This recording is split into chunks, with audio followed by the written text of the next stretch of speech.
हजारों गांठे ऑलरेडी रहते हैं, है ना। जैसे अगर हम डिटेल में स्कैनिंग करेंगे तो हमारे बॉडी में बहुत सारे गांठे ऑलरेडी रहते हैं, मतलब 99.9% ऑफ द गांठे वो कैंसर नहीं होती, है ना। 99.9%, है ना। और मैं जो भी अभी बात करूंगा उसके कुछ रिसर्च पेपर भी दिखाऊंगा कि भाई कैंसर के बारे में हमको सिर्फ ऐसा नहीं कि इनको ऐसी ही जानकारी मिल रही है, नहीं, हम उसके पीछे का रिसर्च पेपर भी देखेंगे कि भाई क्या कितना इंपॉर्टेंट है, कितना सही है, और आपको कैसे अपना आपका ध्यान रखना चाहिए, है ना। सो अगर हम देखते हैं मेल एंड फीमेल, है ना, जैसे अगर हम ध्यान से देखते हैं कि भाई मेल एंड फीमेल कौन से टाइप के कैंसर होते हैं, मेल को फीमेल को, है ना। और ये दोनों मतलब kind of same he type होता है, जस्ट फॉर अंडरस्टैंडिंग। जैसे मेल मेन वर्सेस वुमेन, है ना। मेन को मेजॉरिटी प्रोस्टेट कैंसर होते हैं, जैसे हम कल भी बात कर रहे थे, मेजॉरिटी प्रोस्टेट कैंसर होते हैं। और वुमेन्स को मेजॉरिटी ब्रेस्ट कैंसर होता है ना। मेजॉरिटी मेजर अगर आप सभी काउंट करेंगे तो मेजॉरिटी, है ना। देन सेकंड हाईएस्ट मेंस में लंग्स कैंसर होता है, वुमेन्स में भी लंग्स कैंसर होता है ना। थर्ड हाईएस्ट उसको कोलेटरल कैंसर बोलते हैं, है ना, पेट वाला थर्ड से। देन फोर्थ इसको हम बोलते हैं यूरिनरी ब्लैडर का कैंसर होता है ना, फीमेल्स में। इसको हम बोले एंडोक्राइनल और यूट्रस कैंसर जिसको बोलते हैं ना। द लास्ट वन इज या के जैसे जस्ट इन केस, है ना, हार्डली, है ना, या तो थायराइड जिसको हम बोलते हैं ना। सो इसको बोलते हैं कि भाई ये पॉसिबिलिटीज है या ऐसा होता है ना, सॉरी, ऐसा होता है। सो इंपॉर्टेंट ये नहीं है कि कौन सा होता है, क्योंकि कोई भी कैंसर हो ये सेम ही है, मतलब सभी जगह पे घूमते रहते हैं, it's kind of same cancer, okay. और इवन ऐसी छोटी छोटी गांठें भी होती है ना, जिसे आपने देखा होगा मुंह पे, चेहरे पे, बॉडी पे ऐसे ऐसे गांठें भी होती है ना। सो दिस इज ऑल्सो, इसको ऑफकोर्स इसको कैंसर तो नहीं बोल सकते, इसीलिए 99%, 99.9% ऑफ द गांठें जो होती है उसका प्रोसेस सेम है, बट वो कैंसर नहीं होता, है ना। It's not cancerous, okay. So कोई प्रॉब्लम नहीं होता, है ना। बहुत बार आगे बढ़ने से ही प्रॉब्लम क्रिएट होता है, ओके। सो इसके बारे में थोड़ा सा बात करेंगे डिटेल में हम कि किस तरह से होता है, क्या होता है, और हमको क्या ध्यान रखना चाहिए, ओके। और किस तरह से इसको जरूरी है समझना, क्योंकि अगर समझेंगे नहीं तो प्रॉब्लम होता है। सो अगर हम इंडिया की बात करेंगे, इंडियन हिस्ट्री की बात करेंगे, सो इसको हम बोलते हैं कि भाई most common cancer in the woman is the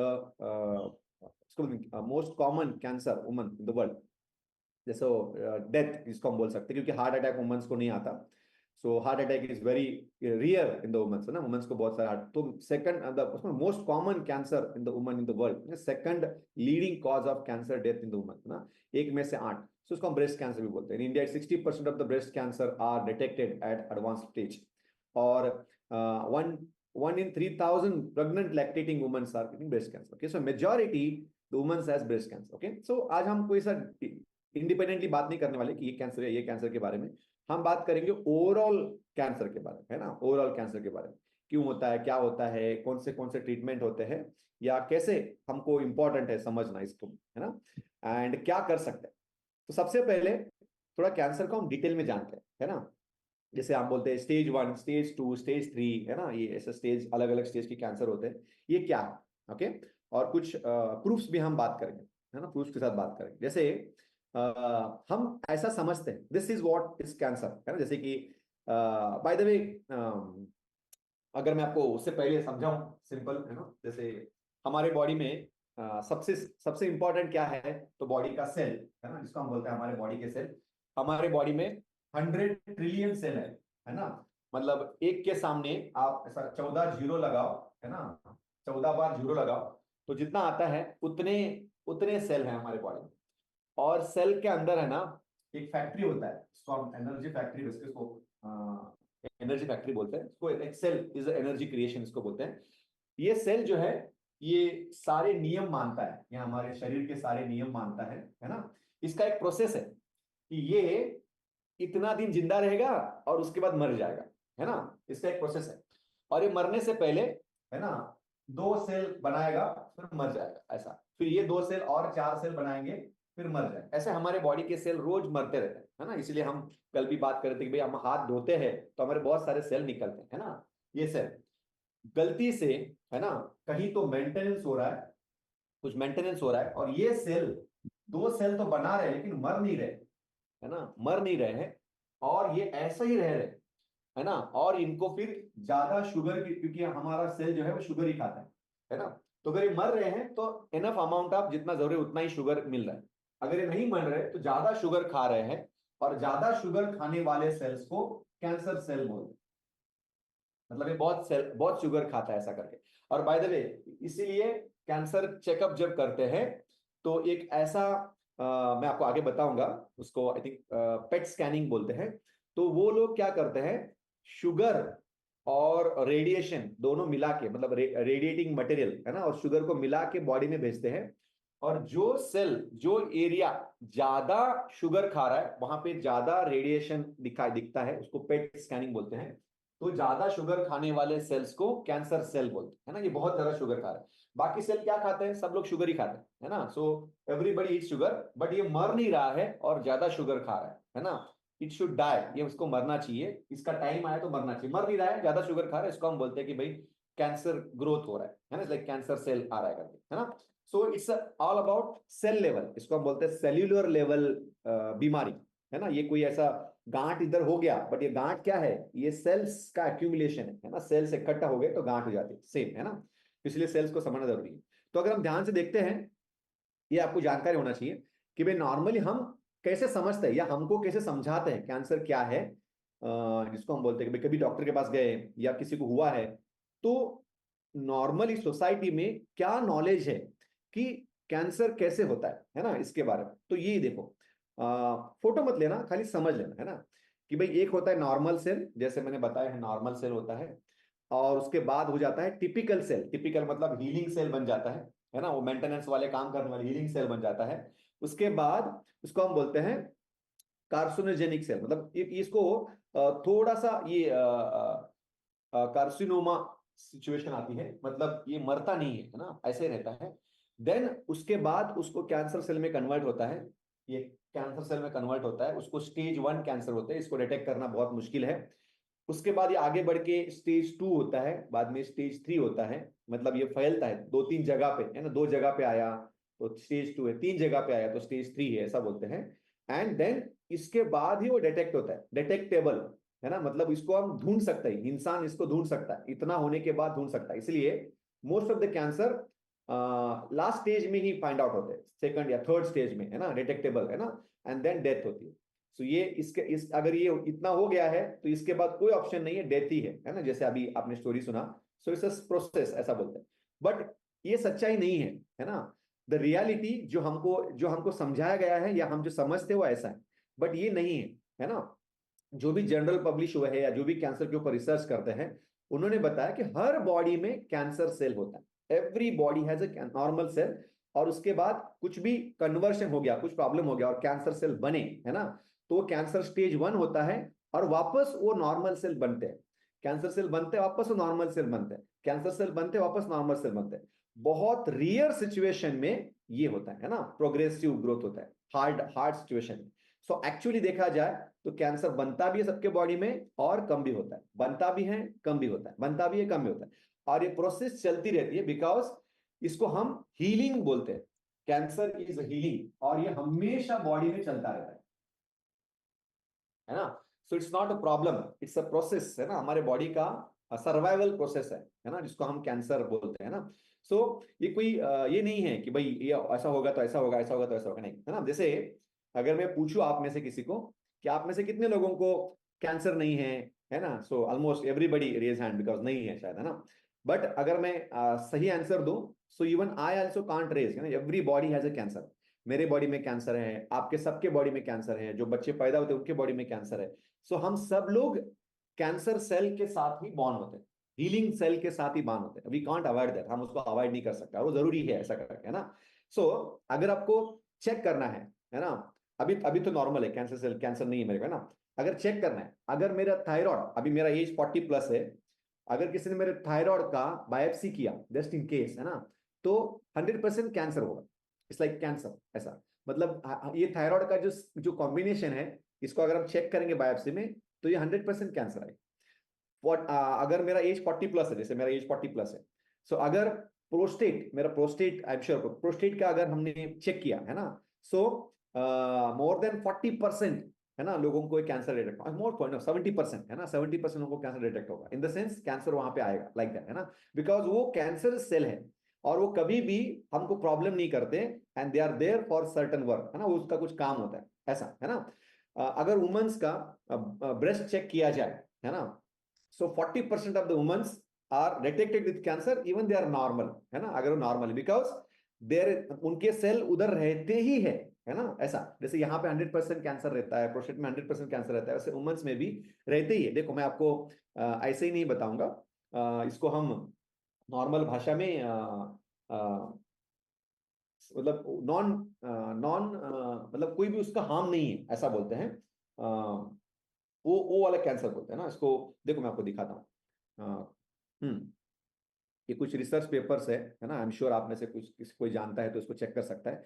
99% of, है ना, एक तो सबसे इंपॉर्टेंट ये है, हाँ, 99% ऑफ द सर्कुलेटिंग ट्यूमर्स, मतलब जो ट्यूमर्स रहते हैं हमारी बॉडी में, गांठें रहती है, ये कोई भी आपको प्रॉब्लम क्रिएट नहीं करता, है ना। सेकंड, ये जो प्रॉब्लम्स होते हैं कैंसर, है ना, ये हमारे बॉडी का रिकवरी मोड में रहते हैं, मतलब हीलिंग मोड में रहते हैं, वो वापस नॉर्मल भी होते हैं, ऐसा।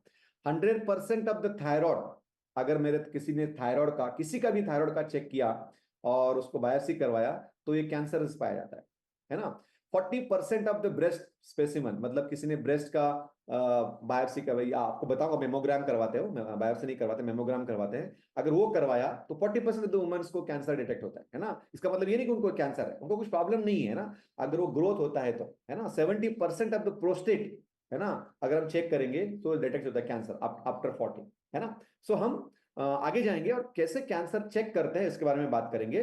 सो बिफोर दैट हमारे पास एक अनाउंसमेंट है, उसको सुन। यस है, तो फर्स्ट स्टेज जिसको हम बोलते हैं, हम बात करेंगे कि नॉर्मल, है ना, फर्स्ट इसकी कि भाई गांठ होती है, कैंसर की गांठ होती है ना, तो कैसे चेक करते हैं ना, कहीं पे भी गांठ होती है तो कैंसर की कैसे चेक करते हैं। सो फर्स्ट थिंग, जैसे हमको सबको पता है, मैडम ने बताया था अभी, कि यहाँ पे किधर भी कैंसर हो गया कि बायोप्सी करवाते हैं, है ना। बायोप्सी मतलब क्या है, वहां का जो मसल है, जो गांठ बनी है, जहां लग रहा है कि गांठ है, यहाँ गांठ है, यहाँ किधर तो गांठ है, वो गांठ बनी है, वहां उसको उसको काट के उसका एक मांस का टुकड़ा, एक मांस का टुकड़ा वो भेज देते हैं लेबोरेटरी में चेक करने के लिए, मैन्युअली चेक करने के लिए, क्या वो कैंसर सेल है क्या, है ना, मैन्युअली चेक करते हैं कि कैंसर है क्या। मतलब अगर आप उसको ऐसा, मतलब काइंड ऑफ यहाँ पे से एक मांस का टुकड़ा कट करके इसको भेजा हुआ, है ना, और ये वो कहाँ भेजा है, जिस लेबोरेटरी में भेजा है, जो डॉक्टर चेक कर रहा है उसके ऊपर डिपेंड रहता है। इसके ऊपर बहुत सारा रिसर्च हुआ है कि भाई 900, एक ही मांस का टुकड़ा 900 अलग अलग लेबोरेटरी में भेजा, उसमें से 20% लोगों ने, डॉक्टर्स ने या उन्होंने बोला कि नहीं है, आपको कैंसर नहीं है। 40% लोगों ने बोला है, 60 बाकी लोगों ने बोला कि पॉसिबिलिटीज है, अभी बता नहीं सकते, ऐसा करके, है ना। सो ये रिलायबल टेस्ट नहीं है ना, इसको हम बोलते हैं ये कोई रिलायबल टेस्ट नहीं है। तो अगर आप में से किसी को कभी बायोप्सी किया है कैंडिडेट, इट्स नॉट रिलायबल। हम अलग अलग जगह पे जाके चेकअप करवा सकते हैं, लेकिन उससे पहले ये टेस्ट ही रिलायबल नहीं है इतना, क्योंकि ये चांसेस है कि आपको, जैसे कि आंखों से देखकर चेक करते हैं कि चांसेस है कि ये ग्रोथ सेल है, ग्रोथ सेल है, और ये कैंसर हो सकता है, ऐसा करके पॉसिबिलिटीज होती है। लेकिन उससे भी ज्यादा खतरनाक या प्रॉब्लमेटिक क्या होता है कि डिटेक्ट हो जाता है यहाँ पे कैंसर है कि नहीं है, बट प्रॉब्लम क्या होता है कि ये डिटेक्ट करने के बाद कि आपने चेक किया और समझ में आया कि हमको नहीं है, समझो कि हमने चेक किया और अलग अलग 7-8 लेबोरेटरी में भेजा, और वो लेबोरेटरीज में से कुछ लेबोरेटरी का रिपोर्ट आया कि नहीं है, कुछ लेबोरेटरी रिपोर्ट नहीं है, so now we are problematic, है ना। प्रॉब्लम वो नहीं है कि ये है कि नहीं है, प्रॉब्लम वो होता है कि जब भी इसको करवाते हैं, है ना, इसको हम बोलते हैं कि बायोप्सी करवाते हैं, तो वहां का टुकड़ा जो है, वो मांस का टुकड़ा वो काट लेते हैं, है ना। एंड दैट्स मेजर थिंग जिसको हम बोलते हैं ना, कि भाई कैंसर अगर है तो स्प्रेड होने का सबसे आसान रास्ता, क्योंकि हमारा बॉडी का एक सिस्टम है, अगर ये कैंसरस है और ये ग्रो हो चुका है, अगर हमने यहां से बायोप्सी करवाया तो ये अभी बाहर निकल के और जगह पे फैल जाएंगे, काइंड ऑफ दैट, है ना। सो कैंसर है कि नहीं है ये समझना इतना इंपॉर्टेंट नहीं है, उसको ग्रोथ मोड में लेके आएंगे ये बड़ा प्रॉब्लम होता है। इसीलिए इट्स ऑलवेज बेटर कि भाई हम बायोप्सी ना करवाएं, है ना। So it's very easiest way कि भाई, और दूसरा, कोई भी गांठ बनती है ना, जैसे हम बोलते हैं कि भाई कभी कभी हमको लगता है कि हमको कुछ ऐसा गांठ जैसा है करके, है ना, और नॉर्मली ये गांठ क्यों बनती है, ऐसा क्या होता है, तो कभी भी हम कोई भी जैसे आपने बोला होगा, तंबाकू खाने से, सिगरेट पीने से, या कुछ प्रोसेसिंग फूड खाने से, ऐसा कुछ तो खाने से गांठ बनती है। जैसे मैं आपको दिखाऊं कि क्या ये रिसर्च के हिसाब से क्या खाने से कैंसर होता ही है, ये प्रूवन है ना, लाइक प्रूवन जिसको बोलते हैं। अगर आप इसको रूटीन में खाओगे तो इट्स प्रूवन कि ये आपको कैंसर होने के chances are very high, like है ना, hot dog, processing meat and bacon, donuts and cake, french fries, chips, cookies and crackers, है ना। कुकीज एंड क्रैकर्स मतलब बिस्किट, मतलब बिस्किट है ना, जो रेगुलर खाते हैं, है ना, there are very high chances कि उनको कैंसर हो, है ना। ये 5 चीजें हैं जिससे होता ही होता है ऐसा करके, है ना। सो ऑफकोर्स कैसे होता है ये हम बाद में बात करेंगे। अभी इसके अंदर ऐसा कुछ तो है जिसको हम बोलते हैं प्रोसेस्ड, समथिंग इज प्रोसेस्ड, या हाई शुगर, या प्रोसेस्ड, या हाई शुगर, वट एवर, है ना। सो ये हमारे बॉडी में गया, तो हमारा बॉडी का हीलिंग मशीन है, हीलिंग टेक्नोलॉजी। हीलिंग मतलब अच्छा करने का, जैसे मुझे यहाँ कट गया तो कैसे काला हो जाता है अपने आप, वो हीलिंग होता है, अपने आप ठीक होता है, और बाद में ऐसा ऐसा होता है कि कभी काटा ही नहीं था, ऐसा भी अपने आप ठीक हो जाता है, वैसे ही उसको हम हीलिंग बोलते हैं।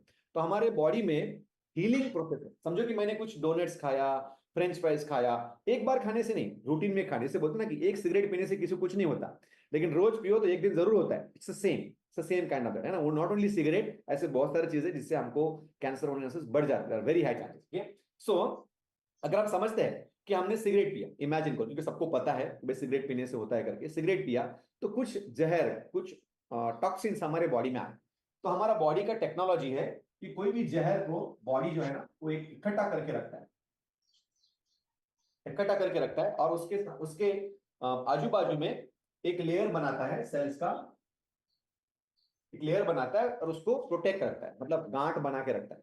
सो अगर आप में से किसी को गांठ बन रही है, सो योर बॉडी, आपका बॉडी अच्छा काम कर रहा है, बॉडी अच्छा काम कर रहा है, ये गांठ जमा रख रहा है, क्योंकि ये टॉक्सिन्स निकलना चाहिए। जैसे अभी हम हमारे क्लासेस में डिटॉक्स प्रोग्राम कर रहे हैं, तो जब भी हम डिटॉक्स करते हैं सो नेचुरली ये सेल्स जो है ये लीवर के थ्रू, किडनी के थ्रू ऐसा ये निकाल देते हैं, और गांठ छोटी होती है ना। आप में से कोई है क्या जिनको ऐसा एक्सपीरियंस आया है, पिछले 3 महीने से है, या 4 महीने से है, या 1 साल से है, जिनको कोई ऐसा गांठ बीट था और उसका साइज कम हो गया, छोटा हो गया, गायब हो गया, ऐसा कुछ है तो हैंड रेज करिएगा, है ना, देखेंगे हम किस तरह से बात होता है। सो ये प्रोटेक्शन है ना, ये प्रोटेक्शन है। तो अगर मैंने ये गांठ बनी है इसलिए चेकअप करवाया, और चेकअप करने के बाद इसको तोड़ के चाकू से काटा, और ये हमने दिया लेबोरेटरी में चेकअप करवाने के लिए। अभी चेकअप करवाने के बाद दिया तो कैंसर तो नहीं है, है ना, समझ में आया कि नहीं है, बट ये जो जहर था, इसमें जो टॉक्सिन्स था, उसको बाहर आने को जगह मिली, and now it spreads all around the body, है ना। तो अगर ये था भी कैंसर या नहीं भी था, इट्स वेरी हाई चांसेस कि सब बॉडी में पहले और फर्स्ट स्टेज का कैंसर थर्ड स्टेज में पहुंच जाए, या सीधा लास्ट स्टेज में पहुंच जाए, है ना, इस काइंड ऑफ। इसीलिए बायोप्सी करने के बाद इट्स ओनली 19% रिलायबिलिटी चांसेस है ना, 19%, 50% में नहीं। टॉस टॉस कर दो तो 50% चांस आता है ना, है कि नहीं है। बायोप्सी करने से 50% भी चांस नहीं है, 19% चांस होते हैं एज पर रिसर्च पेपर कि आपको कैंसर है या नहीं है डिटेक्ट होने का, है ना।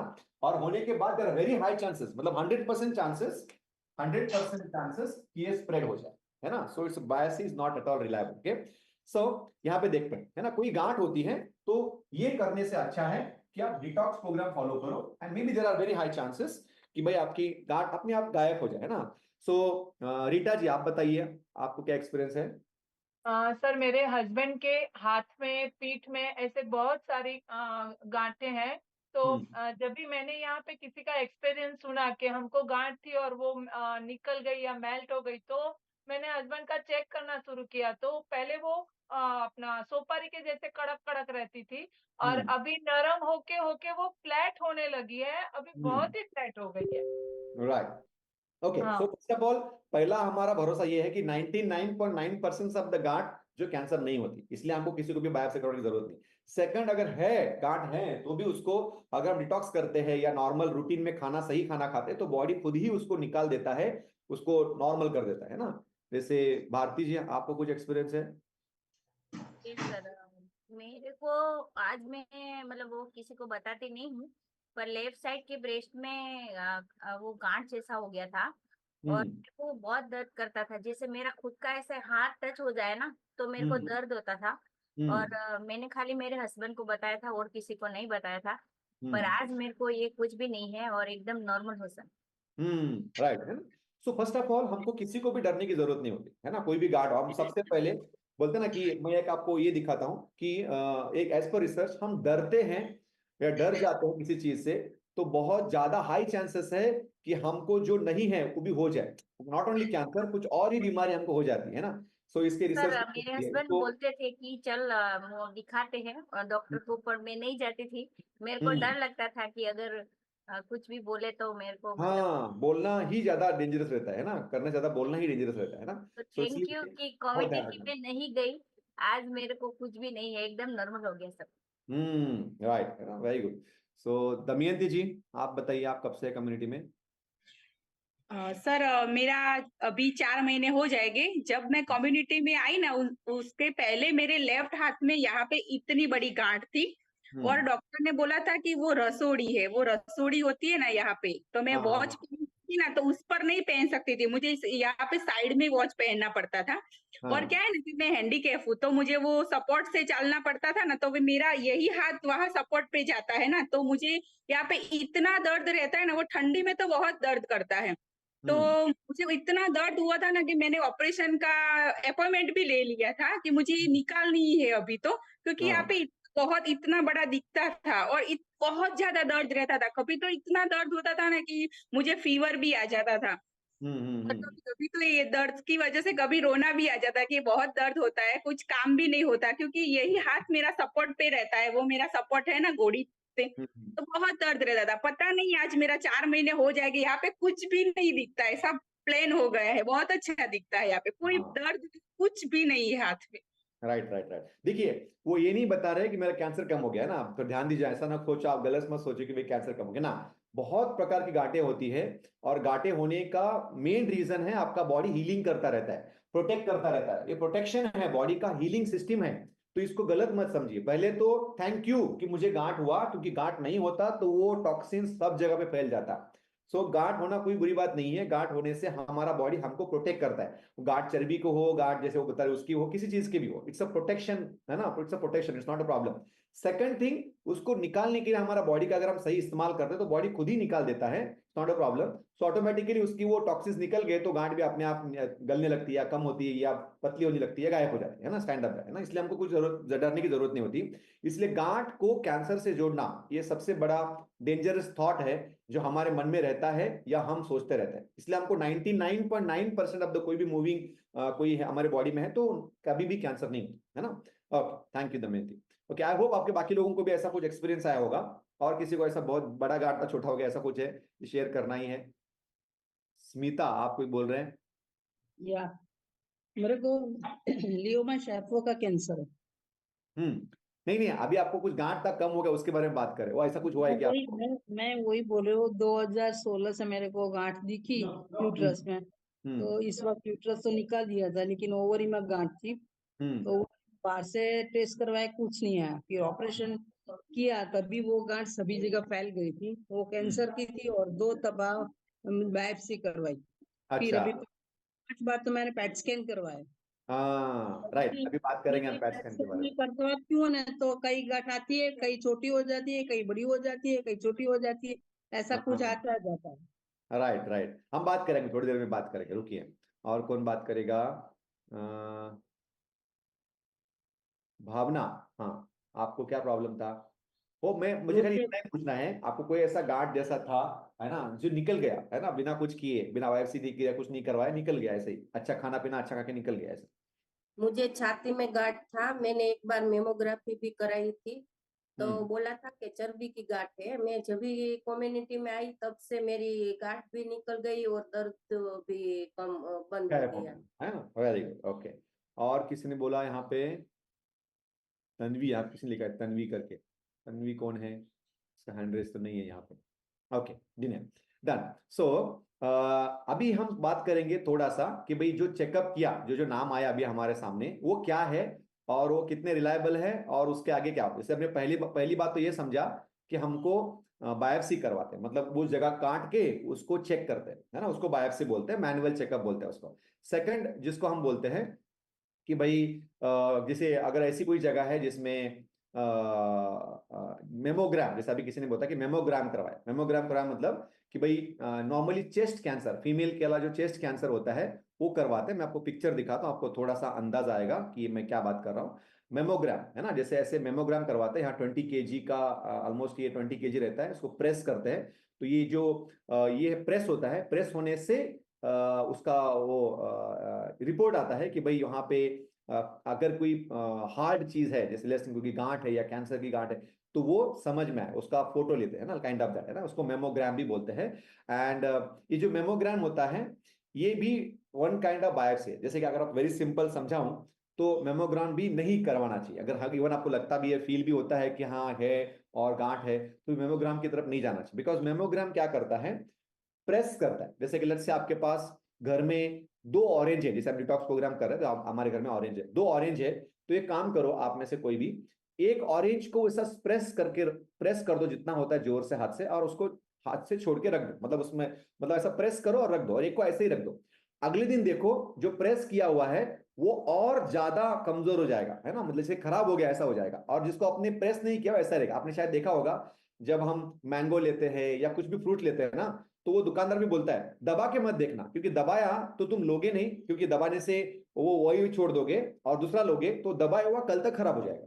तो इसलिए वो क्या करते हैं, मैंगो है कोई भी फ्रूट्स है, दबा के मत देखो बोलते हैं। वैसे ही जब भी हम किसी चीज को दबाते हैं, प्रेस करते हैं, तो वो जो है उसका हार्डनेस, सॉफ्टनेस हो जाता है और वो वहां से स्प्रेड होना शुरू होता है। तो मेमोग्राम करने के बाद उसके अगले मेमोग्राम में कैंसर बढ़ने लगता है। काइंड ऑफ दैट है ना, इसलिए कोई जरूरत नहीं है कि भाई ये मेमोग्राम भी करवाओ, बट काइंड ऑफ नॉर्मली करवाते हैं, चेक करवाने के लिए करवाते हैं, रिपोर्ट करवाते हैं, कोई जरूरत नहीं है ना। आपको पता है कि यहाँ पे हार्ड है, गांठ है, ऐसा कुछ है तो करवाते हैं। तो नॉर्मली इसका रीजन क्या होता है मैं आपको समझाता हूं, शायद आपको इजीली समझ में आएगा। हमारे बॉडी में कचरा साफ करने का एक सिस्टम है, उसको हम लिम्फेटिक सिस्टम कुछ बोलते हैं। मेरे पास होगा, मैं आपको दिखाता हूं। हमारी बॉडी में सभी जगह पे साफ सफाई का सिस्टम है, जैसे हमारे घर में साफ सफाई का सिस्टम है ना, सिस्टम है। और उस सिस्टम में मैं आपको फोटो दिखाऊंगा तो शायद ज्यादा समझ में आएगा। उस सिस्टम में लिम्फेटिक सिस्टम, लिम्फेटिक, एक मिनट, फोटो आएगा तो मैं आपको, हाँ फोटो आएगा तो मैं आपको दिखा दूंगा। हाँ ये ठीक है।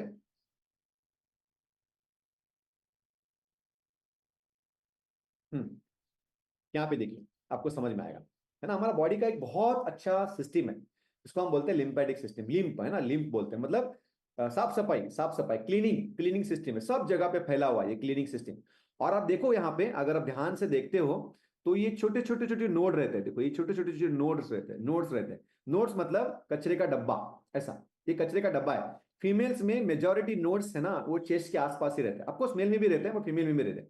और मेजॉरिटी फीमेल्स का कचरा जो है वो, बिकॉज जैसे आपने देखा होगा कि एस्ट्रोजन बढ़ता है तो क्लीनिंग फास्ट होता है, क्लीनिंग होने से मेजॉरिटी कचरा चेस्ट के आगे पीछे जमा होता है ये नोड्स में, इसको बोलते हैं कचरे का डब्बा। ये सभी जगह पे होते हैं, यहाँ पे होते हैं, है ना, प्रोस्टेट के आसपास होते हैं, यहाँ पे होते हैं, यहाँ पे होते हैं, यहाँ पे होते हैं, अपने गले के आसपास होते हैं, ऐसा करके देखो कितने सारे नोड्स होते हैं यहाँ पे, है ना। तो यहाँ पे कचरा जमा होने का चांसेस बहुत ज्यादा रहता है ना, ऐसा। तो ये नोड्स जो है हमारा बॉडी का सिस्टम है कि रोज साफ सफाई करो, वो कचरे के डब्बे में कचरा डाल के रखो, साफ सफाई करो डब्बा। अगर वो कचरा निकल नहीं रहा है, साफ नहीं हो रहा है, तो कचरा बड़ा होने लगता है। देन उसको प्रोटेक्ट करने के लिए बॉडी उसके ऊपर गांठ बनाता है, चर्बी क्रिएट करता है एंड प्रोटेक्ट करके रखता है कि भाई ये डिस्टर्ब ना करे, कहीं और जगह पे जाके डिस्टर्ब ना करे, तो प्रोटेक्शन करके रखता है। तो ऐसे बहुत सारे गांठे रहते हैं, स्पेशली फीमेल्स में ये प्रोटेक्शन सिस्टम चेस्ट में रहता है। सो इसीलिए उनके क्लीनिंग सिस्टम चेस्ट में आता है मेजॉरिटी, है ना। तो इसलिए बोलते हैं कि भाई वो ब्रशिंग वगैरह भी करते हैं, तो जब ब्रशिंग करते हैं तो ये क्लीनिंग सिस्टम यहाँ पे ये दोनों साइड में आता है। और कभी कभी ऐसे ब्राज होते हैं या ऐसे कोई चीजें पहनते हैं जो उसको दबा के रखता है कि भाई ये नोट्स में जा ही ना, है ना, चेस्ट में ही रहे। तो स्लोली वहां पे डेवलप होता है, जिसको हम स्पोर्ट्स ब्रा बोलते हैं या ऐसे कुछ चीजें बोलते हैं। तो स्पेशली फीमेल में ये होता है, और ये साफ नहीं हुआ तो वहां पे गांठ बनना शुरू होता है, और उसी को हम बाद में कैंसर बोलते हैं, है ना। सो इवन दो कैंसर वो नहीं होता, बाद में बात करेंगे हम, बट अभी हम बात कर रहे हैं कि भाई कैसे मेमोग्राम चेकअप होता है। तो mammogram is not a good idea, है ना, हमको ये, हाँ ये डिटॉक्स मोड है। Mammogram is not a good idea, जो हमको आगे कहीं भी आपको लगा तो नहीं करवाना चाहिए। हमको पता होना चाहिए कि it's not a right treatment, है ना, ये सही ट्रीटमेंट नहीं है, ये नेचर के अपोजिट किया हुआ ट्रीटमेंट है, मतलब नेचुरल जो है उसके अपोजिट किया हुआ ट्रीटमेंट है, जिसके वजह से नहीं है तो भी चांसेस है कि वहां पे आपका प्रॉब्लम क्रिएट हो जाए। नॉट ओनली कैंसर क्रिएट, शायद कैंसर नहीं है तो कोई प्रॉब्लम नहीं है, बट कोई और प्रॉब्लम वहां पे क्रिएट हो जाए, लाइक दैट, है ना। इसलिए बाद में चेस्ट रिमूविंग का प्रॉब्लम आता है।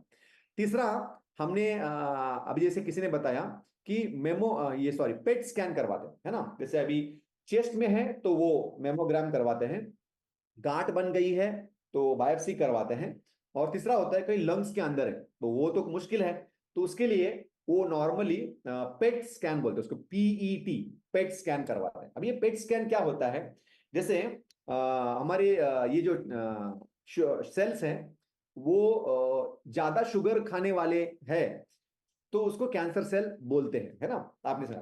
तो इसी बेसिस के ऊपर वो क्या करते हैं, हमको ग्लूकोज चढ़ाते हैं, वॉट एवर, मतलब शुगर देते हैं कहीं से अलग अलग फॉर्म में, और उस शुगर में रेडिएटिंग मटेरियल रहता है, मतलब चमकने वाला मटेरियल डालते हैं, मतलब ग्लूकोज और मटेरियल वो दोनों साथ में जाएगा। तो जो भी सेल वो ग्लूकोज खाएगा, वो शुगर खाएगा, उस सेल के अंदर वो रेडिएटिंग मटेरियल भी जाएगा, लाइक दैट। और बाद में ये खाने के बाद आपका फोटो लेते हैं तो आपका फोटो कुछ ऐसा आता है, ऐसा, है ना। जैसे ये लंग्स है या ये अब्डोमिनल का है, ये शोल्डर का है ना। तो यहाँ पे बहुत ज्यादा चमक रहा है, इसका मतलब ये सेल ज्यादा शुगर खा रहे हैं, ये सेल ज्यादा शुगर खा रहे हैं। ये 2 जगह पे तो वो 2 स्टेज कैंसर बोलते हैं, 3 जगह पे तो 3rd स्टेज कैंसर बोलते हैं, तो इसको पेट स्कैनिंग बोलते हैं, है ना। एंड ये भी इतना रिलायबल नहीं है ना, ये भी अंदाजा है ना। मेजॉरिटी जितने भी रिसर्च हुए पेट स्कैन के ऊपर सभी यही बोलते हैं, इट्स बिलीव कि ये कैंसर सेल ज्यादा शुगर खाते हैं, है ना।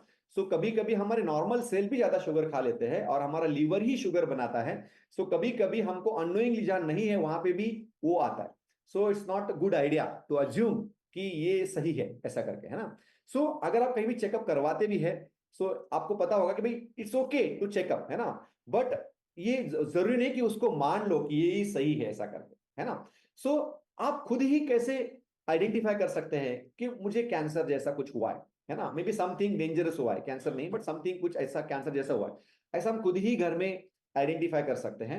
इजिएस्ट वे टू चेक, जिसको बोलते हैं 4 चीजें चेक करते हैं हम। पहला होता है हीमोग्लोबिन। अगर आपका हीमोग्लोबिन 3-4% गिर गया, है ना, देन देर, मतलब ये रिसर्च हुआ है कि भाई जितने भी लोगों को कैंसर डिटेक्ट हुआ है ना, कैंसर हुआ है, उनका अगर हीमोग्लोबिन चेक करते हैं सो 84% से 93% तक उनका हीमोग्लोबिन डाउन ही आता है, नीचे आता है, ऐसा मतलब 3-4% नीचे आया, है ना। तो हीमोग्लोबिन एकदम से कम हो गया है तो देयर आर चांसेस कि कैंसर जैसा कुछ होगा। कैंसर ही ऐसा बिल्कुल नहीं है ना, कैंसर जैसा कुछ पॉसिबिलिटीज है, क्योंकि कैंसर सेल ही है जो हीमोग्लोबिन को बहुत नीचे लेके आता है ना, दैट्स इट। ओके, एंड दूसरा एक बात करना तो मेरा रह गया, मैं दिखाता हूं, है ना। जैसे कुछ लोगों को बोन मैरो करवाते हैं ना, बोन मैरो टेस्ट करवाते हैं, इसको बोलते हैं नो पेन से लेकर pain for bone marrow test. यहाँ पे है कि नहीं कैंसर चेक करते हैं। This is one of the hardest test, दुनिया में सबसे ज्यादा पेनफुल ये होता है, one of the hardest test बोलते हैं इसको। कहीं कभी भी नहीं करवाना चाहिए, बट समहाउ अभी कैंसर बोन में है, बोन मैरो में, ऐसा करके टेस्ट करवाते हैं। This is how it's very hard test and this is also not moderate, मतलब ये रिलायबल टेस्ट भी नहीं है ना। सो इट्स नॉट नेसेसरी कि हम बोन मैरो टेस्ट भी करवाएं ऐसा करके, है ना। सो कैसे करवा सकते हैं, मतलब हमको देखो 4 प्रकार से कैंसर चेकअप करते हैं। पहला होता है बायोप्सी, दूसरा होता है ये अपना पेट स्कैनिंग, है ना, तीसरा होता है मेमोग्राम, है ना, जो चेस्ट कैंसर चेक करते हैं, और चौथा होता है बोन मैरो टेस्ट, है ना, बोन मैरो में चेक कराते हैं ना। और ये चारों के चारों रिलायबल नहीं है। ये चारों के चारों कैसे है, ये कॉइन जैसे है। जैसे कि आपको घर में चेक करना है तो कैसे चेक करना है, एक कॉइन लो और टॉस करो, है ना, पहले से डिसाइड करो ये हेड आया तो कैंसर है, टेल आया तो कैंसर नहीं है ना, टॉस करो, है ना। आपको हेड आया तो आपको कैंसर है, टेल आया तो नहीं। ये तो तुक्का हो गया, तुक्का बोलते ना कि भाई तुक्का हो गया कि मुझे कैंसर है कि नहीं, है ना। सो ये बाकी के सारे टेस्ट भी ये तुक्का ही है, इट्स अ काइंड ऑफ, है ना। सो इट्स ओनली 19% ही सही है, ऐसा 19% पॉसिबिलिटीज है कि जो रिपोर्ट सही है ऐसा करके। तो इवन इसमें खर्चा भी नहीं है हमारा, इस तुक्के में खर्चा नहीं है, वो बाकी के 4 तुक्के में खर्चा भी है, और पेन भी है, प्रॉब्लम भी है, और बहुत सारी चीजें, है ना, और स्प्रेड भी होता है ना। ये तुक्का उल्टा ज्यादा अच्छा है, इसमें खर्चा भी नहीं है, अपना 1 रुपए है, और 1 रुपए भी नहीं खर्चा होता है ना।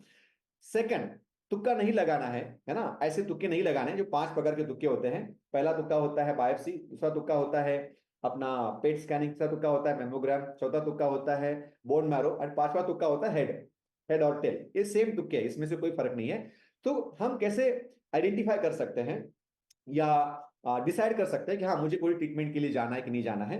तो फर्स्ट थिंग इज, सबसे आसान तरीका है कि हीमोग्लोबिन चेक करना, है ना। तो अगर आपका हीमोग्लोबिन समझो 12 था और एकदम से कम हो गया है ना, नॉर्मल था और एकदम से कम हो गया, 3-4% कम हो गया, और भी देख वापस चेक करो तो वापस कम होता जा रहा है, हीमोग्लोबिन कम होता जा रहा है कंसिस्टेंटली, देयर आर चांसेस, है ना, कि भाई कैंसर सेल की ग्रोथ हो गई, कहीं भी हो, डजेंट मैटर वो ब्लड में है, वो लंग्स में है, वो चेस्ट में है, वो यहाँ पे है, किधर भी है, डजेंट मैटर, है ना। ये ऐसा कुछ नहीं है कि ये इसका ऐसा ट्रीटमेंट, ऐसा कुछ भी नहीं है ना, किधर भी हो आपका हीमोग्लोबिन डाउन जाएगा, जैसे आपने इस पहले जब अपना एक्सपीरियंस किया तो उन्होंने बताया था। सेकंड, है ना, तो पॉसिबिलिटीज लिखोगा, इसको बोलते हैं कैंसर पॉसिबिलिटीज, है ना, है ऐसा नहीं, पॉसिबिलिटीज, है ना। सेकंड, इसको हम बोलते हैं अगर आपका एक ही महीने में बिना कोई डाइट प्रोग्राम फॉलो किए आपका 10 किलो वेट लॉस हो जाए, है ना, अचानक से, मतलब 8 से 10 किलो के आसपास एकदम से वेट लॉस हो जाए, देयर आर चांसेस कि आपके बॉडी में कैंसर सेल का ग्रोथ है। उसको हम पॉसिबिलिटीज बोलते हैं, है ना, ये भी पॉसिबिलिटीज है ऐसा नहीं, ये भी पॉसिबिलिटीज है ना।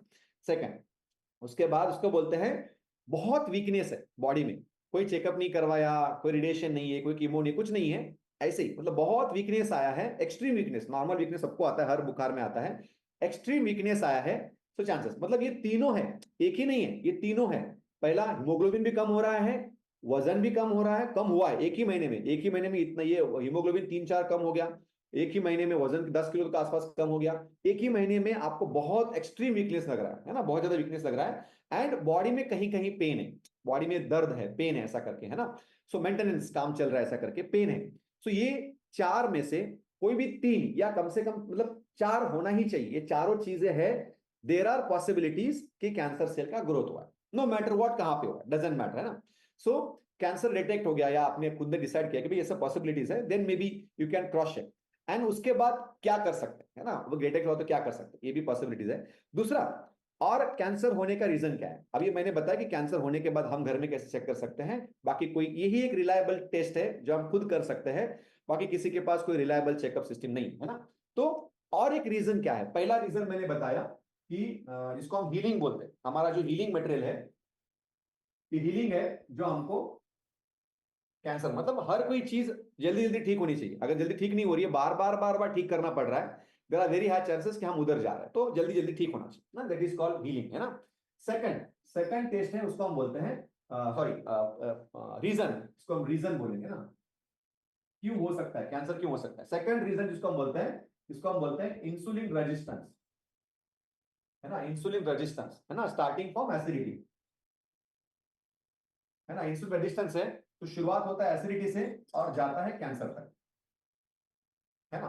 अब ये क्या है थोड़ा समझते हैं, ये है क्या, एसिडिटी से कैंसर तक जो जर्नी है ये है क्या, ये इसको 10 साल लगेगा ना, 8-10 साल तक लगता है ये जर्नी को पार करने के लिए, तो इमीडिएटली नहीं होता। ये कैसे होता है, जैसे मैंने आपको थोड़ी देर पहले पिक्चर दिखाया था कि हॉट डॉग है या फ्रेंच फ्राइज है, ये है ना, ये इंसुलिन रेजिस्टेंस क्रिएट करते हैं ना, the easiest way to create insulin resistance ऐसा।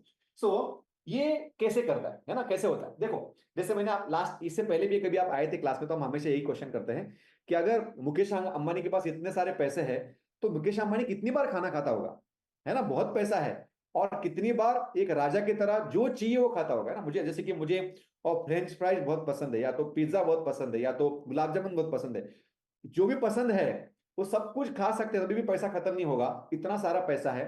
तो मुकेश अंबानी दिन में कितनी बार खाना खाता होगा, है ना, कितनी बार खाना खाना चाहिए। कुछ लोग बोलते हैं कि हम तो कमाते हैं तो हम तो ड्राई फ्रूट्स भी खाते हैं, फ्रूट्स भी खाते हैं, सब हेल्दी खाते हैं, बट कितनी बार मुकेश अंबानी हेल्दी हेल्दी खाता होगा, अनहेल्दी छोड़ दो, उनको सबको पता होगा अनहेल्दी क्या है, हेल्दी हेल्दी मतलब only fruits, only dry fruits, ये सब, है ना। तो इसको बोलते हैं हम कितनी बार खाते हैं उतनी बार हमारा शरीर इंसुलिन बनाता है, इसको बोलते हैं कि अगर हम 3 बार खाते हैं, है ना, 1 2 3, तो 3 बार खाते हैं तो हमारा body 40 minute 40 minute 40 minute insulin बनाता है, एक बार खाने से 40 मिनट बनता है ऐसा करके, है ना, तो इंसुलिन बनता है। और इंसुलिन जो है ये ट्रक है, ट्रक, है ना, इसको हम बोलते हैं एक ट्रक है ना, इसके अंदर शुगर लोड होता है, ये शुगर लोड होता है ना, और ये लेके जाता है, और ये कहां जाएगा, सेल के अंदर, इस सेल में जाएगा, ये रीलोड करेगा, है ना। और मतलब इसमें बहुत जबरदस्त है ये, ये शुगर है, शुगर और ट्रक ये दोनों भी अंदर जा रहे हैं, खाली शुगर अंदर नहीं जाता, शुगर और ट्रक दोनों भी अंदर जाते हैं, इसलिए हमारे खून में से ये ट्रक और शुगर दोनों गायब हो जाते हैं, है ना, ऐसा ऐसा होता है। तो जब भी हम इंसुलिन बनाते हैं तो ये खाना जो भी हमने खाया है इसको लेके चले ट्रक आता है, और ट्रक और खाना सब हमारे सेल में जाता है, हमारा पेट खाली होता है, वापस हमको खाना खाने होता है। तो समझो हमने क्या किया, हेल्दी हेल्दी खाना शुरू कर दिया। हेल्दी हेल्दी मतलब कि हमने सुबह क्या किया, नाश्ता किया, उसके बाद फ्रूट्स खाया ना, फिर लंच किया, उसके बाद ड्राई फ्रूट्स खाया, है ना, और लंच में भी हम अच्छा अच्छा ही खा रहे हैं, कोई भी गलत नहीं खा रहे हैं, हमको सब पता है क्या खाना है। तो हमने अभी कितनी बार खाया, 1 2 3 4 5 बार खाया। अब ये 5 बार 40 मिनट का इंसुलिन बनेगा, है ना। तो प्रॉब्लम क्या होगा, जब इंसुलिन रेजिस्टेंस होता है तो शुगर तो निकल जाती है लेकिन ट्रक वहीं पे रहता है, उसको इंसुलिन रेजिस्टेंस बोलते हैं। मतलब शुगर निकल गई, शुगर का क्या हो गया, अरे वो सेल तो ले नहीं रहा है तो क्या करूं मैं, तो शुगर को निकाल के चर्बी बनाओ, तो शुगर का तो चर्बी बन गया, लेकिन वो ट्रक का क्या होगा, वो ट्रक वहीं पे रह गया, उसी को हम इंसुलिन रेजिस्टेंस बोलते हैं, आईआर प्रॉब्लम बोलते हैं। और ये स्लोली स्लोली स्लोली बढ़ता है, बाद में नहीं मुझे तो रात को खाने की इच्छा है, नहीं मुझे सुबह सुबह खाना चाहिए, नहीं मुझे पानी पूरी खाना चाहिए, ऐसा करके दिन भर में हम 7 8 बार भी मुंह में कुछ ना कुछ डालते रहते हैं, है ना। वो ककड़ी भी डालोगे ना, ककड़ी में जब टाइम नहीं है और ककड़ी भी डालोगे ना, ये ककड़ी भी खाओगे, वो भी 20 कैलोरी की है, वो भी 40 मिनट इंसुलिन बनाएगी, कैन यू इमेजिन। और इस तरीके से हमारे बच्चों को, हम बड़ों, हम बार बार बार बार बार खाना खाते रहते हैं और हेल्दी खाते रहते हैं। मतलब दिन में 6 बार फ्रूट्स खाओगे, there are very high chances कि आपका इंसुलिन रेजिस्टेंस हो, लाइक दैट, है ना। और कुछ नहीं खाओगे, खाली 6 बार फ्रूट्स खाओगे ऐसा, और ये स्लोली स्लोली बढ़ेगा, और ये बाद में लास्ट स्टेज में उसको बोलते हैं कैंसर। तो कैंसर होने का बड़ा रीजन ये भी है, इसीलिए बिना कारण भी कैंसर होता है, बिना कारण मतलब उसके लिए कोई रीजन नहीं है, हमारे घर में किसी को था, हमारे घर में नहीं था, उससे कोई लेना देना नहीं है ना। पहला होता है हीलिंग के वजह से, आप भी वो कुछ नहीं, दूसरा होता है, आप तीसरा बोल सकते हैं कि भाई स्मोकिंग के वजह से, है ना, कि स्मोकिंग हमारा ये बढ़ाता है ना, तो क्या टॉक्सिन्स बढ़ाता है, तो वहां पे हो सकता है। तो ये अलग अलग रीजन है ना कैंसर होने। सबसे बड़ा रीजन इसको बोलते हैं बिना मतलब का कैंसर होता है ना, कोई रीजन नहीं है फिर भी कैंसर हो गया, सब अच्छा था फिर भी कैंसर हो गया, है ना, रूटीन सही नहीं था। इसमें तो मैंने चाय नहीं पकड़ा, बाय द वे चाय भी 200 कैलोरी का रहता है, मतलब कितनी बार चाय पियोगे उतना 40 मिनट इंसुलिन बनेगा। मैं 6 बार चाय पीता हूँ, 6 इंटू 40 मिनट इंसुलिन बनेगा, उतना मिनट भी नहीं होता है, उतना इंसुलिन बनता रहता है ना। And that's overloaded of insulin, overload of truck create lots of cancer problem in the future, है ना। बट इट टेक्स टाइम, आपको 10 साल जितना लगेगा, ऐसा है ना। इसलिए कम्युनिटी में हम एसएमएस प्रोग्राम फॉलो करवाते हैं ना, इस कम्युनिटी में हम एकादशी करने के लिए बोलते हैं कम्युनिटी, तो इसको बोलते हैं। और बाय द वे इसी को अच्छा करने के लिए एक जापानीज ने, एक जापान के डॉक्टर ने, है ना, ढूंढ के निकाला कि भाई अगर आप एकादशी, उसने एकादशी नाम नहीं दिया, है ना, उसको उसने फास्टिंग नाम दिया, फास्टिंग नाम दिया। जब हम एकादशी करते हैं, फास्टिंग करते हैं, तो हमारे अच्छे सेल, हमारे कैंसर सेल को खाने लगते हैं, क्योंकि उसने रिसर्च किया वो गांठ के अंदर होता क्या है, एक तो टॉक्सिन्स होते हैं, और टॉक्सिन्स बाइंडेड होते हैं विटामिन मिनरल्स, और मिनरल्स से और विटामिन से बाइंडेड होते हैं। तो उसने ढूंढा कि अगर हम फास्ट करते तो हमारे अच्छे वाले सेल वहां से न्यूट्रिशन निकाल के खाने लगते हैं, और वो गांठ को डिसॉल्व करके तोड़ देते हैं और उसको फेंक देते हैं, काइंड ऑफ दैट। मतलब हमारे बॉडी में, खुद के बॉडी में पावर रहती है कि कैंसर सेल का ग्रो भी हो रहा है तो भी वो वापस नॉर्मल सेल में कन्वर्ट करे, काइंड ऑफ दैट, जिसे मैंने आपको पहले ही बताया। और ये इंपॉर्टेंट है ना, इसीलिए हमको समझना है कि ये रिलायबल टेस्ट नहीं है ना। सो और क्या रीजन है, इसको हम बोलते हैं लास्ट रीजन, ये चौथा रीजन, उसको हम बोलते हैं एनवायरमेंट। एनवायरमेंट बोलते हैं, एनवायरमेंट मतलब का मतलब होता है आपका शरीर का पीएच वैल्यू होता है, इसको हम बोलते हैं अल्कलाइन, अल्कलाइन, अल्कलाइन या एसिडिक, एसिड, है ना। तो एसिड जो है ये कैंसर सेल को ग्रो करने के लिए हेल्प करता है, और अल्कलाइन जो है इसमें कैंसर सेल ग्रो नहीं कर सकते, लाइक दैट, है ना। तो अगर हम अल्कलाइन आदतें पाले और एसिडिक आदतें कम करें तो भी हो जाता है। बाय द वे ये कोई पानी नहीं है, ओनली पानी से नहीं होता, है ना। हमारे रूटीन का जो खाना है, जैसे हमको पता होना चाहिए कि भाई जितने भी ग्रेन्स है वो एसिड है, जितना भी प्रोटीन है वो एसिड होता है ना, एसिडिक एनवायरमेंट क्रिएट करता है। तो उसके साथ क्या खाने का, ये बहुत इंपॉर्टेंट है ना। प्रोटीन नहीं खाने का या अनाज नहीं खाने का, ये हम नहीं बोल सकते, हमको अनाज खाना ही पड़ता है। उसके साथ में क्या करे तो वो बैलेंस रहेगा या अल्कलाइन रहेगा, एसिडिक नहीं होगा, ये बहुत इंपॉर्टेंट है ना। खाली पानी पीने से कोई ऐसा अल्कलाइन एसिडिक नहीं होता, ये भी याद रखना है आपको, है ना। So it's like acidic. दूसरा, ग्रो, फास्ट ग्रो करने की, इसको बोलते हैं चौथा पांचवा। लास्ट रीजन जो बोलते हैं ये रात को जागना, इसको हम बोलते हैं इंसोमेनिया बोल सकते हैं। इंसोमेनिया बोलते मतलब नींद, मतलब 12 बजे के बाद सोना, ऐसा नहीं बोलते, 12 AM के बाद सोना, है ना। जितना जागोगे उतना कैंसर सेल फास्ट बढ़ेगा, इसलिए रात को जागना कार्सिनोजेनिक बोलते हैं। कार्सिनोजेनिक मतलब कैंसर सेल बढ़ाने का आसान तरीका। कैंसर सेल तो सबके बॉडी में है, उसका ग्रोथ करने का आसान तरीका रात को जागते रहो, है ना, 12 बजे 1 बजे। इसलिए रात को काम करना ये हमारे नेचर के अपोजिट है, इसलिए इसको हम कार्सिनोजेनिक बोलते हैं, है ना। इसलिए अमेरिका में, कनाडा में वगैरह देयर इज एग्रीमेंट, आप रात को नौकरी करने वाले हैं, सो दे हैव रिटन कि भाई आपको कुछ बड़ा बीमारी आया, so we are not responsible, ऐसा, बिकॉज इट्स ए कार्सिनोजेनिक, है ना। इसीलिए रात को काम करना, रात नाइट शिफ्ट करना ये हमारे लिए अच्छा नहीं है। हाँ, अभी जरूरत है, अभी मेरे पास पैसे नहीं है और नौकरी ऐसा मिला है कि मुझे आपको करना पड़ेगा, ठीक है, थोड़े दिन तक करो, जैसे थोड़ा आपको अरेंजमेंट हो जाए, पॉसिबिलिटी हो जाए, यू कैन शिफ्ट ऑन, आप शिफ्ट कर सकते हो, है ना। That's why entrepreneurship is more important than नौकरी, है ना। सो ऐसा कुछ काम करो जिसमें आपको दिन में करना मिले, वो थोड़ा पैसा कम मिले लेकिन डे जॉब हो, नाइट जॉब ना हो, ऐसा, है ना। है तो भी उसको स्लोली कैसे कम कर सकते हैं, इसके ऊपर आपको फोकस करना चाहिए, है ना, बिकॉज इट्स कार्सिनोजेनिक।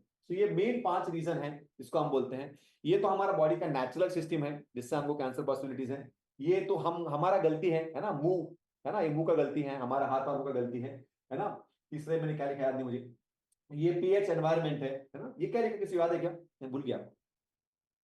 तीसरा एक का लिखा मैंने इसमें, स्मोकिंग, स्मोकिंग, हाँ स्मोकिंग, हाँ स्मोकिंग, पूरा नहीं, हाँ स्मोकिंग, है ना।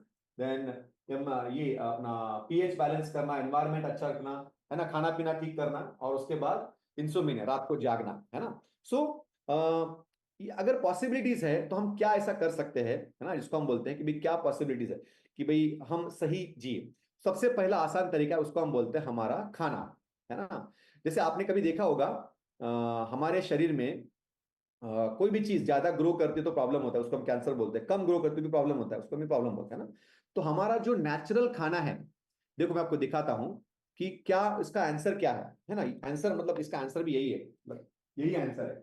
कैंसर कैसे ठीक होता है, तो यही आंसर है, हीलिंग से, है ना, ठीक होता है। तो मैं आपको दिखाता हूं, ये देखो, ये बहुत सिंपल है समझना। अगर हम कुछ भी कच्चा खाते हैं, रॉ खाते हैं, तो ये 100% हीलिंग देता है। हीलिंग, हीलिंग बोलते हैं उसको, है ना, पेट भरने का नहीं, हीलिंग देता है। अगर हम कोई चीज स्टीम करके खाते हैं तो वो 70% हीलिंग देता है। अगर कोई चीज बॉईल करते हैं तो उसको 50% हीलिंग होता है। अगर कोई चीज जूस में लेते हैं तो 40% हीलिंग होता है। अगर कोई चीज कुक करते हैं, है ना, पकाते हैं, तो वो 0% हीलिंग देता है। हाँ, जैसे कि हम चपाती बना के खाए तो कुक करके खाया तो उससे पेट भरेगा, उससे प्रोटीन मिलेगा, लेकिन वो हीलिंग में काम नहीं आएगा। हीलिंग एंड ये बनाना, ये दो अलग अलग बात है। जैसे प्रोटीन खाने से मेरा बॉडी बनेगा, है ना, मैं रेगुलर प्रोटीन खाऊंगा, अनाज खाऊंगा तो मेरा बॉडी बनेगा, ये बॉडी बनना ये अलग बात है। और हीलिंग, कुछ कटने से अच्छा होना, ये अलग बात है। तो हीलिंग और क्रिएशन एंड मेंटेनेंस, ये दोनों अलग अलग बात है। घर बनाना अलग बात है और उसको मतलब मेंटेनेंस करना अलग बात है, ये दोनों अलग अलग चीज है। वैसे तो मेंटेनेंस करने के लिए, किसी भी चीज को ठीक करने के लिए सबसे आसान तरीका है हम यहाँ पीछे जाए, है ना, इसको पीछे जाए। सो रॉ सबसे अच्छा है, इसको हम बोलते हैं। इसलिए नॉर्मली हमारे कम्युनिटी में हम एसएमएस प्रोग्राम फॉलो करते हैं।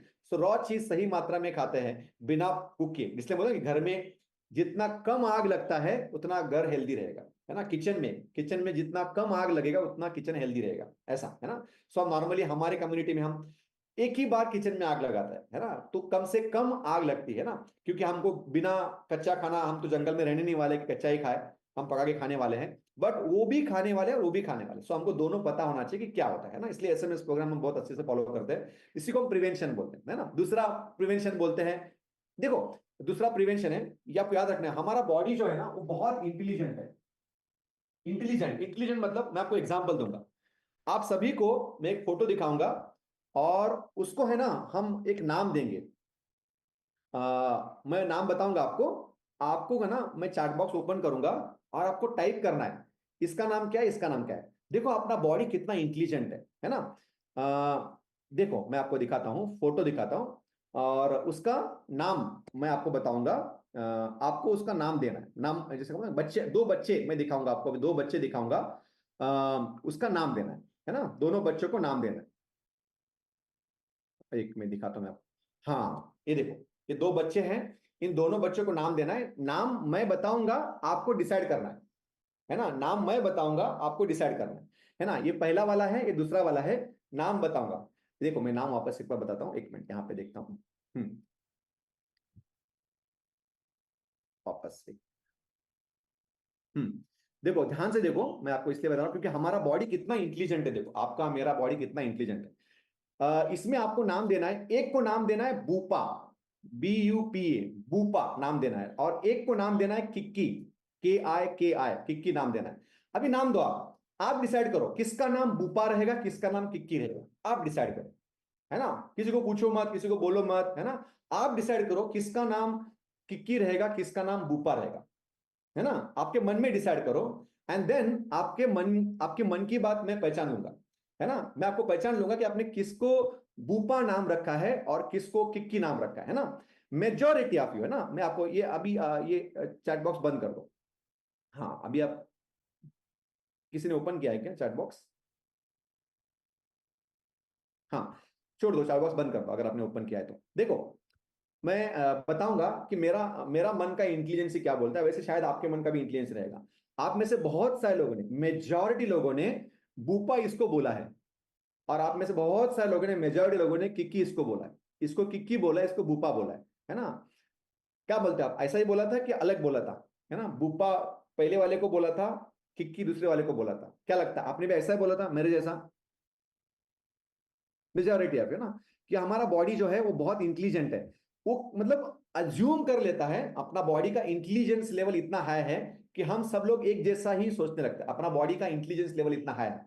अभी यहाँ पे किसी ने लिखा नहीं है, फिर भी आपने पहले वाले को मोस्ट ऑफ द लोगों ने बूपा बोला होगा, सेकंड मोस्ट ऑफ द लोगों ने किक्की बोला होगा। मतलब मेजॉरिटी हमारा इंटेलिजेंस लेवल काम करता रहता है ना। इसीलिए हमारा बॉडी में कुछ भी कैंसर हो, कुछ भी हो, या अपने आप ठीक होता है, हम उसको ठीक कर सकते हैं। इस नेचुरल प्रोसेस है ना। बस इसको हमको सही खाना, सही डाइट, सही कोचिंग और जानकारी, समझदारी की जरूरत है ना। हमेशा हमारे क्लास में हम हमेशा बोलते रहते हैं, भारत देश में दवाई या बीमारी की कमी नहीं है, जानकारी की कमी है ना। डॉक्टर की कमी नहीं है, कोच की कमी नहीं है, किसी चीज की कमी नहीं है। गली नुक्कड़ में डॉक्टर्स है, हॉस्पिटल्स है, दवाई है, सब अवेलेबल है ना। आयुर्वेदिक, होम्योपैथिक सब अवेलेबल है। बस कमी है तो नॉलेज की, समझदारी, है ना। हमको समझदार बनना है, नॉलेज। इसलिए हम कोचिंग लेते हैं। या कोचिंग ठीक होने के लिए नहीं लेते, समझदार बनने के लिए लेते हैं ना। समझदारी बहुत इंपॉर्टेंट। ओके, सो सबसे सिंपल सोल्यूशन क्या बोलता है उसको? Simple solution is back to nature. अगर आप नेचुरल चीजें यूज करना शुरू करते हैं तो बहुत सारे प्रॉब्लम शुरू करते हैं। तो हम यहाँ पे हमारे कम्युनिटी में हम SMS प्रोग्राम देते हैं, या बहुत सारी नेचुरल चीजों को सही फॉर्म में देते हैं ना, तो बहुत आसानी से हमारे बहुत सारे प्रॉब्लम्स क्लियर होते हैं। सो इससे कनेक्टेड जो मैंने बताया, आप में से किसी को कुछ एक्सपीरियंस है, जैसे अभी थोड़ी देर पहले आपने हैंड रेज किया था, कुछ गांठ कम हुआ, ये कम हुआ, वो कम हुआ, तो आपको लगता है कि मुझे कुछ शेयर करना है कनेक्टिंग टू कम्युनिटी, कम्युनिटी में जो मेंबर है उनकी